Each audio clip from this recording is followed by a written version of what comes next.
Bismillahirrahmanirrahim. Assalamualaikum warahmatullahi wabarakatuh. Perkenalkan, saya Siti Zahra Fatimah dengan NIM 119 20699 dari kelas C semester 5. Perkenalkan, saya Syifa Nur Fajri dengan NIM 119 206 0104. Perkenalkan, nama saya Tasina Fitria dengan NIM 119 20617 dari kelas 5C Pendidikan Biologi. Perkenalkan, nama saya Wafa Safira dengan NIM 119 2060114 dari Pendidikan Biologi kelas C semester 5. Adapun tujuan pada praktikum kali ini yaitu mahasiswa diharapkan mampu mengetahui kerja enzim amilase dalam hidrolisis pati dan faktor-faktor yang memengaruhi aktivitas atau kerja enzim amilase. Pendahuluan pada praktikum kali ini yaitu enzim merupakan biokatalisator dalam semua sistem kehidupan. Enzim berperan penting dalam semua reaksi biokimia yang berlangsung di dalam sel mikroorganisme, tanaman, hewan, dan manusia. Sebagai biokatalisator, enzim mempercepat reaksi biokimia tanpa mengalami perubahan yang permanen. Enzim pun mengkatalisis semua reaksi yang berlangsung dalam sel makhluk hidup secara cepat, efisien, dan spesifik.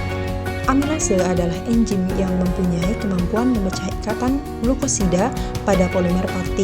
Penggunaan amilase ini dilaporkan mengalami peningkatan setiap tahunnya. Nah, permintaan akan enzim amilase golongan ini telah mencapai sekurang-kurangnya 25% dari keseluruhan pasar enzim. Nah, kelompok enzim ini memiliki banyak variasi dalam aktivitasnya dan sangat spesifik tergantung pada tempatnya bekerja. Seiring dengan penemuan-penemuan baru mengenai enzim amilase, kelompok dari amilase ini semakin bertambah. Beberapa kelompok dari enzim amilase ini adalah amilase, beta amilase, dan yamilase. Alat dan bahan yang digunakan pada praktikum kali ini yaitu cangkir atau gelas, panci, sendok, nasi putih, saliva atau air liur, betadin, air putih, dan es batu.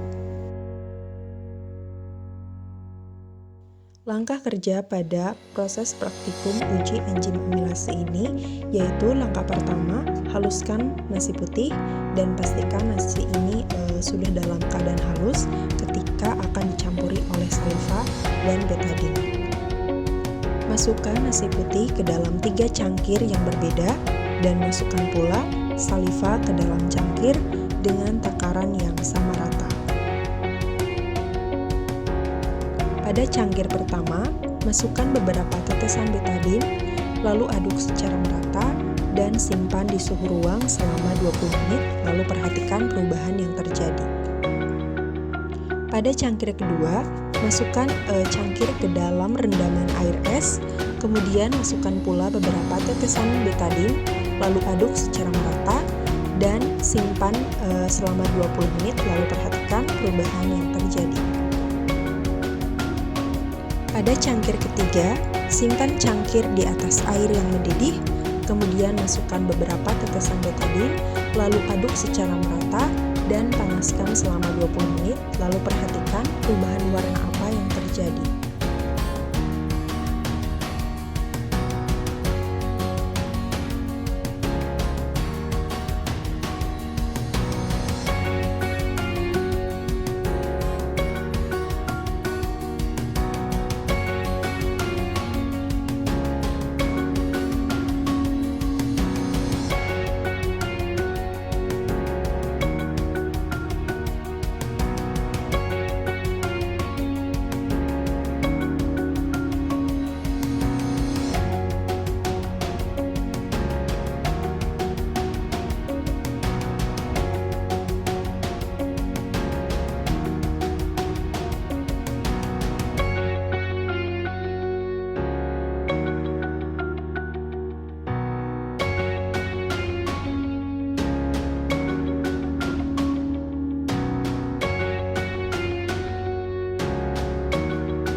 Selanjutnya yaitu pembahasan uji enzim amilase.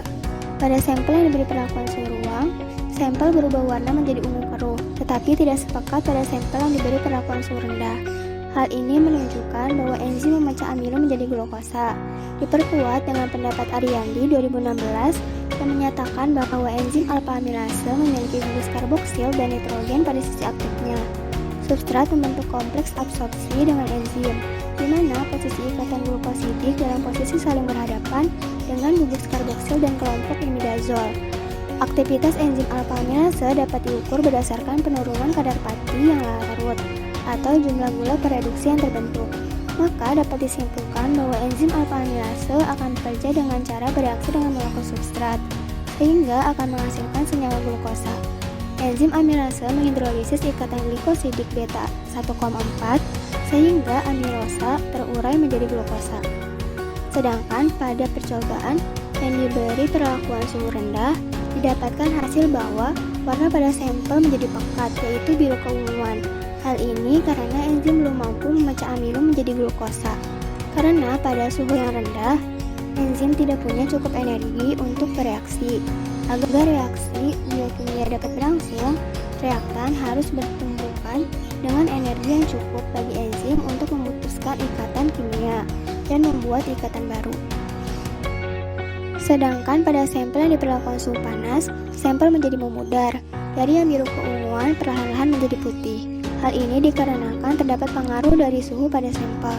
Suhu sangat mempengaruhi aktivitas enzim karena enzim adalah rangkaian asam amino dan sistem kerjanya berkaitan erat dengan suhu lingkungan.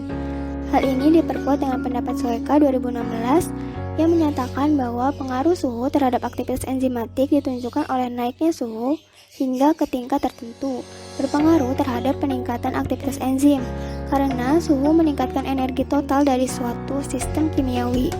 Di atas suhu optimal, laju reaksi enzimatik menurun tajam, karena terjadi denaturasi enzim oleh panas, dan sisi aktif enzim akan terganggu sehingga konsentrasi dan kecepatan enzim menjadi berkurang. Suhu yang menunjukkan aktivitas maksimum enzim disebut dengan suhu optimum, sehingga pengaruh suhu ini sangat menentukan aktivitas enzim. Kesimpulan yang dapat diambil dalam percobaan kali ini yang pertama, pada suhu kamar, enzim amilase bekerja dengan sangat baik dan mengurai amilum. Namun, enzim amilase tidak dapat bekerja dengan baik dalam memecah amilum jika suhunya dinaikkan. Hal ini menunjukkan bahwa suhu sangat mempengaruhi kerja enzim amilase.